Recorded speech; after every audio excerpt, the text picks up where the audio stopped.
ಅಲ್ಲ, how to control the mind. ಯಾಕೆಂದರೆ ಬಹಳಷ್ಟು ಜನ ಧ್ಯಾನ ಅಥವಾ ಮೆಡಿಟೇಷನ್ ಶುರು ಮಾಡಿದಾಗ ನಮ್ಮ ಮೈಂಡ್ ಒಂದು ಕಡೆ ನಿಲ್ಲೋದೇ ಇಲ್ಲ. ಸೋ ಮಚ್ ಆಫ್ ಥಾಟ್ಸ್, ನೂರಾರು ಯೋಚನೆಗಳು ಬರ್ತಾ ಇರುತ್ತೆ. I can't focus on.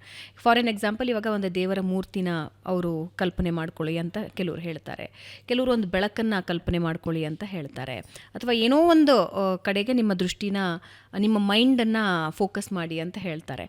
But ಧ್ಯಾನಕ್ಕೆ ಕೂತು ಬಹಳಷ್ಟು ಜನ ಅದನ್ನು ಬಿಟ್ಬಿಡೋದೇನಕ್ಕೆ ಅಂದರೆ I can't control my mind ಅಂತ. Okay.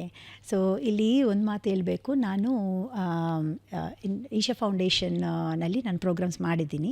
Am a volunteer also. So ಇಲ್ಲಿ ಒಂದು Sadhguru statement I use it. So what Sadhguru says is that when ನೀವು ಮೆಡಿಟೇಷನ್ಗೆ ಕೂತ್ಕೊಳ್ಳುವಾಗ ನಿಮ್ಮ ಹಾರ್ಟ್ ಫಂಕ್ಷನ್ ಆಗ್ತಾನೆ ಇರುತ್ತೆ. ಓಕೆ, ಅದು ನಿಲ್ಸೋಕ್ಕೆ ನೀವೇನೂ ಟ್ರೈ ಮಾಡಲ್ಲ. ಅದರಿಂದ ಅದ್ರ ಕೆಲಸ ಅದು ಮಾಡ್ಕೊಂಡು ಹೋಗುತ್ತೆ. ನಿಮ್ಮ ಕಿಡ್ನಿ ಅದ್ರ ಕೆಲಸ ಅದು ಮಾಡ್ಕೊಂಡು ಹೋಗುತ್ತೆ. ಲಿವರ್ ಅದ್ರ ಕೆಲಸ ಅದಕ್ಕೊಂಡು ಮಾಡ್ಕೊಂಡು ಹೋಗುತ್ತೆ. ಮೈಂಡೂ ಅದ್ರ ಕೆಲಸ ಅದು ಮಾಡ್ಕೊಂಡು ಹೋಗ್ತಾ ಇದೆ. ಮೈಂಡ್ ಕೆಲಸನೇ ಯೋಚಿಸೋದು, ಥಾಟ್ಸ್ ಬರೋದೇ ಮೈಂಡ್ ಕೆಲಸ. ಅದ್ರ ಡ್ಯೂಟಿ ಅದು ಕರೆಕ್ಟಾಗೇ ಮಾಡ್ತಾ ಇದೆ.